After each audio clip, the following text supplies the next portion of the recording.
Assalamualaikum warahmatullahi wabarakatuh.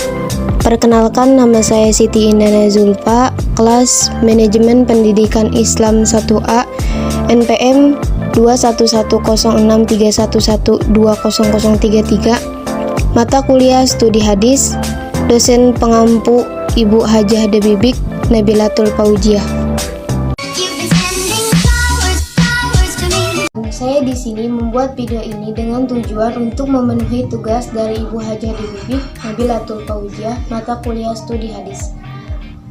Ilmu hadis ini ada dua, ada ilmu hadis riwayah dan ada ilmu hadis diroyah. Jadi kalau hadis riwayah itu hadisnya, kalau diroyah itu ilmu hadisnya. Pertama, saya akan membahas hadis riwayah. Hadis riwayah adalah ilmu yang mempelajari tentang segala perkataan Nabi, perbuatan beliau, kemudian batasan-batasan periwayatan dari Nabi, dan ketelitian segala redaksi dari periwayatan tersebut. Jadi kalau kita lihat hadis riwayat ini, objek pembahasannya itu adalah dari diri Nabi sendiri, yang berasal dari Nabi, baik perkataan, perbuatan, persetujuan, sifat, akhlak, dan lain-lain. Fokusnya, hadis riwayah ini sebetulnya pada matan, tapi matan saja tidak bisa berdiri sendiri tanpa ada yang sanad gitu. Jadi pembahasan apa ilmu hadis riwayah ini hanya fokusnya kepada Nabi, tanpa meneliti apakah periwayatan dari Nabi tersebut sahih atau tidak, bisa atau tidak. Itu bukan ranahnya ilmu hadis riwayah, karena nanti penelitian hadis yang akan menghasilkan atau tidaknya suatu hadis itu adalah ranah tugasnya ilmu hadis riwayah.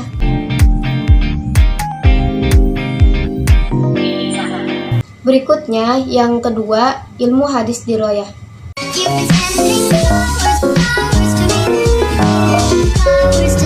Apa pengertian ilmu hadis diroyah? Hadis diroyah adalah ilmu yang mempelajari tentang hakikat periwayatan, syarat-syarat periwayatan, macam-macam periwayatan, hukum-hukum periwayatan. Nah, di sini saya akan bahas hal-hal yang berkaitan dengan periwayatan yang tadi saya sebutkan. Mungkin masih bingung maksudnya periwayatan itu apa? Dalam ilmu hadis, yang dimaksud dengan periwayatan itu memindahkan berita dan menyandarkannya kepada orang yang mau berita tersebut. Misal, si A menyampaikan berita kepada si B menyampaikan berita kepada si C, dan menyebutkan bahwa si B ini mendengar berita dari si A. Itu periwayatan. Jadi, menyampaikan berita kepada orang lain dengan menyebutkan dia mendapat berita itu dari mana. Pertama, syarat-syarat periwayatan, yaitu metode atau cara perawi ketika dia menerima hadis dari gurunya. Banyak caranya, tidak hanya mendengar. Ada juga metode murid itu membacakan hadis kepada gurunya. Gurunya ya hanya mendengarkan sambil meluruskan apabila bacaan si murid ini ada kesalahan. Tapi tentu saja murid yang dipilih guru ini tidak sembarangan. Kemudian yang kedua, hukum-hukum periwayatan. Maksudnya, hadis riwayahnya apakah diterima atau ditolak. Apabila sanadnya bersambung, perawi sifatnya adil, kemudian matannya tidak ada kejanggalan dan tidak ada cacat, maka hadisnya diterima gitu. Tapi kalau rawinya sifatnya tidak adil, fasik, tidak menjaga kehormatan, tidak kuat daya ingatnya gitu, kemudian hadisnya ternyata ada kejanggalan dan ada cacat tersembunyi, maka hadisnya ditolak. Seperti itu. Kemudian macam-macam periwayatan. Maksud dalam macam-macam periwayatan ini adalah bentuk pembukuan hadisnya atau model bukunya.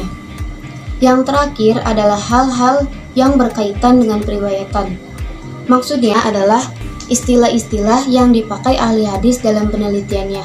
Ada istilah hadis mutawatir, hadis ahad, hadis sahih, hadis hasan, hadis doib, dan lainnya. Walaupun berbeda antara ilmu hadis riwayah dan diroyah, tapi keduanya tidak dapat dipisahkan karena adanya ilmu hadis riwayah tidak bisa lepas dari peran ilmu hadis diroyah. Ya ibaratnya kalau riwayah ini fikihnya gitu ya, diroyah ini usul fikihnya, atau riwayah ini tafsirnya, diroyah ini ilmu tafsirnya. Seperti itu, berbeda tapi tidak bisa dipisahkan. Perkembangan ilmu hadis riwayah dan ilmu hadis diroyah.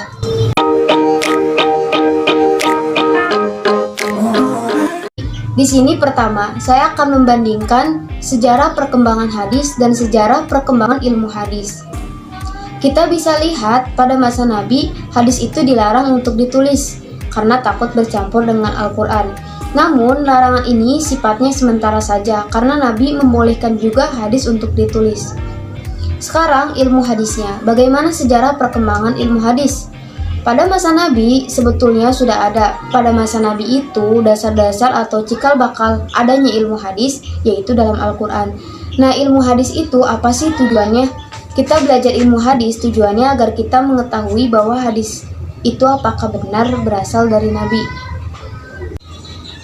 Jadi kalau pada zaman Nabi masih bisa dibuktikan karena Nabi masih hidup, jadi langsung bisa ngecek ke Nabi gitu ya. Nah, pada masa Nabi sebenarnya sudah ada dasar-dasar ilmu hadis, yaitu di Al-Quran surat Al-Hujurat ayat 6 yang artinya, wahai orang-orang beriman, apabila datang kepadamu orang fasik membawa berita gitu ya, maka jangan langsung ditelan mentah-mentah berita tersebut.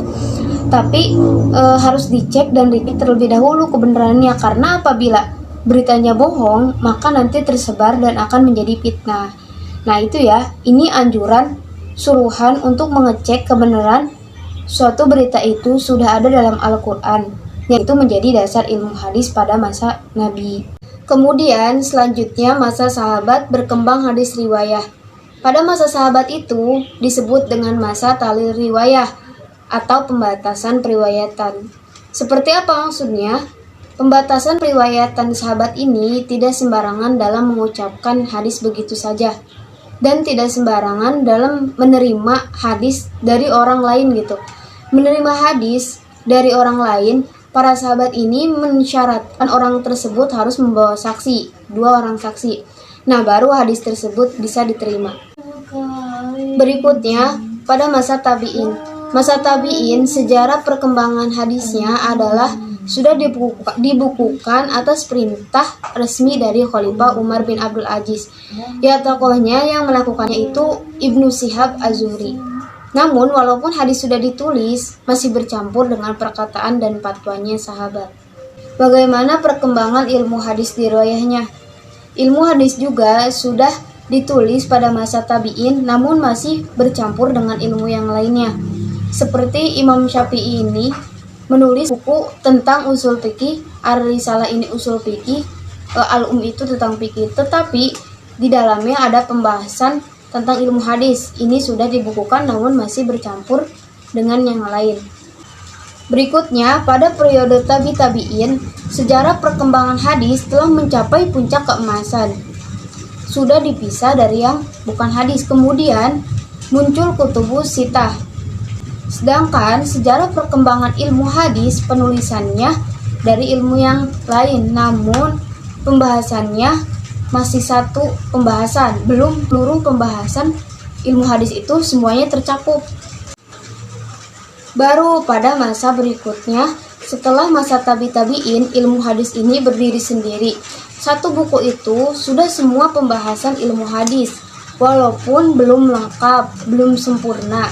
Dengan munculnya kitab ilmu hadis yang pertama yang berjudul Al-Muhadis Al-Fasil Baina Ar-Rawi wa Al-Wa'i karya Imam Roma Hurmuzi.